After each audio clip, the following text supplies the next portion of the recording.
நாடாளுமன்றத்தில் இன்றைய தினம் நடைபெற்ற தர்மேந்திர பிரதான் அவர்களுக்கும் திமுகவுடைய நாடாளுமன்ற வார்த்தை மோதல். அவர் நான் 100 முறை மன்னிப்பு கேட்கிறேன், நீங்க இந்த விஷயத்துல அதாவது நம்முடைய மத்திய உயர்கல்வித்துறை அமைச்சர் திரு தர்மேந்திர பிரதான் அவர்கள் இன்னைக்கு ராஜ்யசபால கிட்டத்தட்ட 1 மணி நேரம் 40 நிமிஷம் பேசியிருக்காங்க. நம்ம எல்லாரும் பார்த்தோம். அதுல தர்மேந்திர பிரதான் அவர்கள் நேற்று லோக்சபால பேசும்பொழுது தெளிவா சொன்னாங்க, நான் யாரையும் தவறா சொல்லல, திராவிட முன்னேற்ற கழகத்தினுடைய பாராளுமன்ற உறுப்பினர்களை பற்றி நான் குறிப்பிட்டு பேசியிருக்கிறேன்.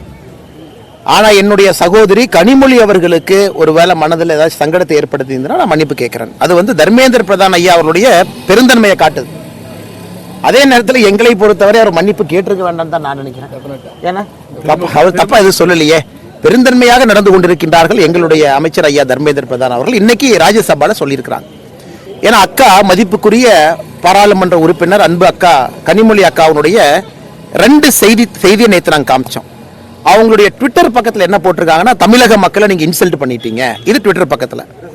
அவங்க ஸ்பீக்கருக்கு எழுதின கடிதத்தை பார்த்தீங்கன்னா, நீங்க தமிழ்நாட்டினுடைய எம்பிக்களை இன்சல்ட் பண்ணிட்டீங்க. இதென்ன புது கதையா இருக்குது?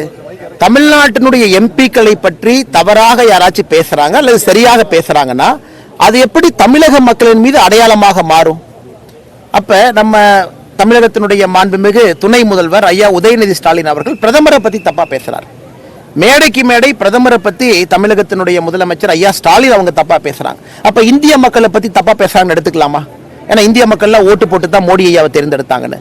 அதனால் இது வந்து என்னை பொறுத்தவரை தமிழகத்தினுடைய எம்பிக்கள், குறிப்பாக திராவிட முன்னேற்ற கழகத்தினுடைய எம்பிக்கள் எதுவுமே தெரியாம எதுவுமே கிடைக்காம பாராளுமன்றத்தில் தர்மேந்திர பிரதான் ஐயா உண்மையை பேசுறாங்க அப்படிங்கறதுக்காக அதை திருச்சி பேசுறாங்க. இன்னைக்கு இப்ப ராஜ்யசபால லோக்சபால அம்மா நிர்மலா சீதாராமன் அவர்கள் நிதித்துறை அமைச்சர் இப்ப பேசினாங்க.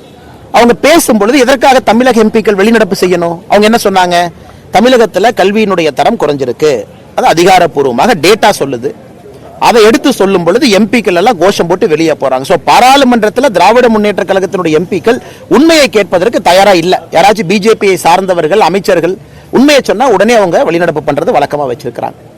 இரண்டாவது, இன்னைக்கு பிரதான் ஐயா மிக தெளிவாக சொல்லியிருக்கிறாங்க, அவையை நான் தவறாக வழிநடத்தவில்லை. எதற்காக தமிழகத்தினுடைய அரசு, தமிழகத்தினுடைய தலைமைச் செயலாளர் அவர்கள் புதிய கல்விக் கொள்கையில PM ஸ்ரீ பள்ளிக்கூடத்துல நாங்க இணையறன்னு சொன்னாங்க அப்படிங்கிற கடிதத்தை இன்னைக்கு வெளியிட்டு இருக்கிறாங்க. ஏற்கனவே நம்ம வெளியிட்டு இருந்தோம். அதனால் இவர்கள் பிரதான் ஐயாவை பற்றி தவறாக தொடர்ந்து பேசுவது திராவிட முன்னேற்ற கழக எம்பிக்களுடைய வாடிக்கை. நான் என்ன கேட்கிறேன்னா, தமிழகத்தினுடைய முதலமைச்சர் மன்னிப்பு கேட்கிறேன். நான் கேட்கிறேன் எதுக்கு? இன்னைக்கு செங்கல்பட்டு நடந்த பொதுக்கூட்டத்தில் என்ன சொன்னாங்க? மத்திய அரசு ஹிந்தியோ சமஸ்கிருதத்தை திணிக்கிறாங்க. என்னங்க ஹிந்தி சமஸ்கிருதத்தை யார் திணிக்கிறாங்க? அதனால இன்னைக்கு முதலமைச்சர் அவர்கள் 10 போய் பேசினாங்க ஒரே மேடையில. 2 நிமிஷத்துல 10 போய் பேச முடியுமானே? 2 நிமிஷத்துல 10 போய் அதை எல்லாத்தையுமே இன்னைக்கு நாங்க தொகுத்து எங்களுடைய ட்விட்டர் பக்கத்துல போட்டிருக்கோம். 10 போய் 2 நிமிஷத்துல.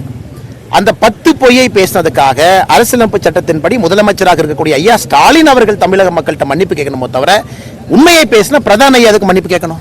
ஏங்கண்ணே?